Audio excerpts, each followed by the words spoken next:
Hi, it's Mary. I hope that you are doing well.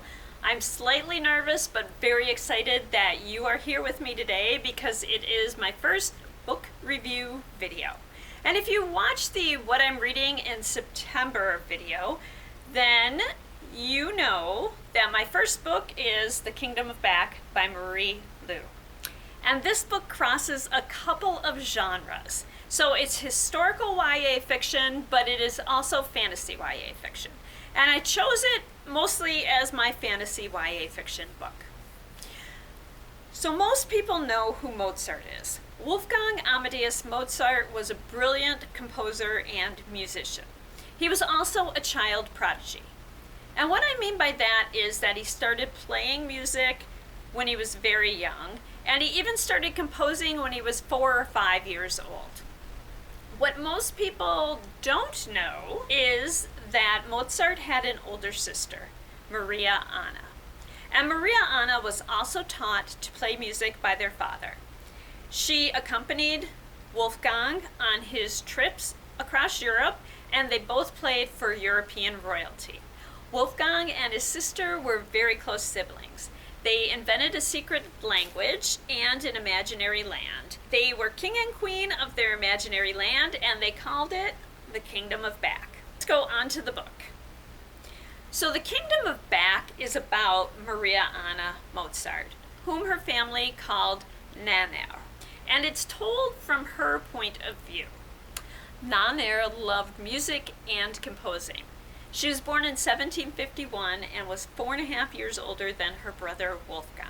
A lot of the book is the day-to-day relationship with her brother. He turns to her for stories when he can't sleep.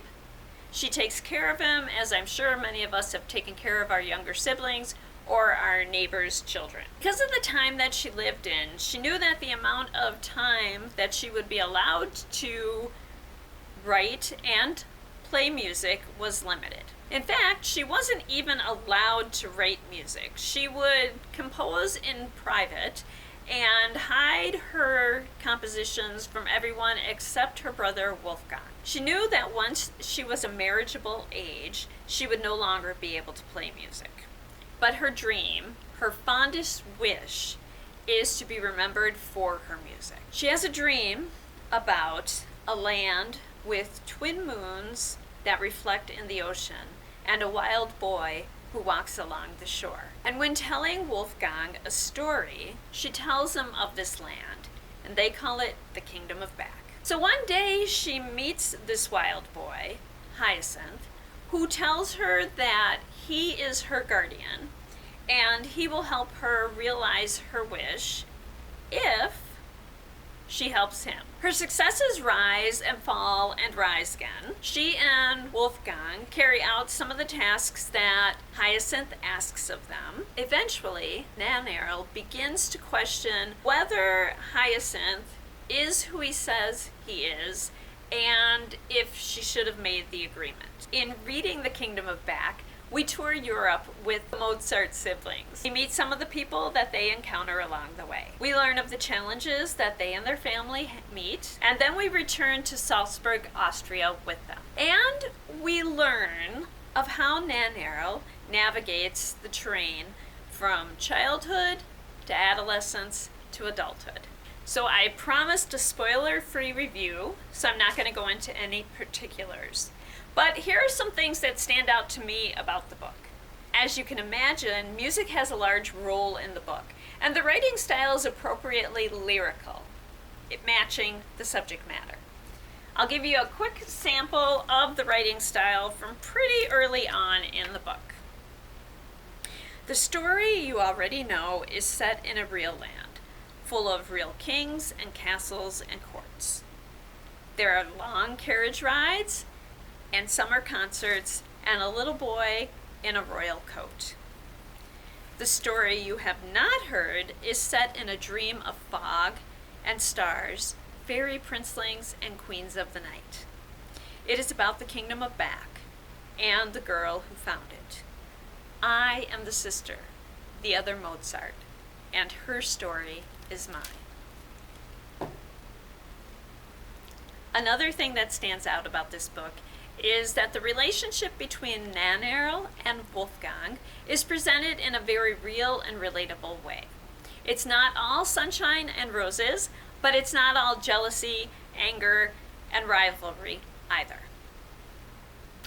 And focusing on the lesser known story, the story of Nannerl, is brilliant. It helps us realize what others have dealt with in the past, appreciate what we have, and inspires us to work to ensure that everyone has the same opportunity to hone their talents. How will you know if you'll like this book?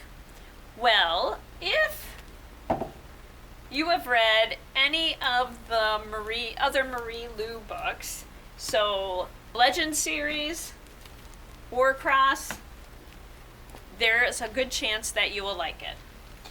If you like other YA fantasy books like The Hazelwood, or Incendiary, or The Cold is in Her Bones, there's a good chance you're going to like it. So what am I reading next? I actually forgot it at home this morning, and so I printed up a replica of the covers so I can show you what it looks like, and it is Deadly Curious by Cindy Anstey. And I'll return in about a week and a half with another book review video. Thanks so much and enjoy your reading. I will mention that this Sunday is National Book Reading Day, so there's no better time than Sunday to sit down with a good book. Thanks.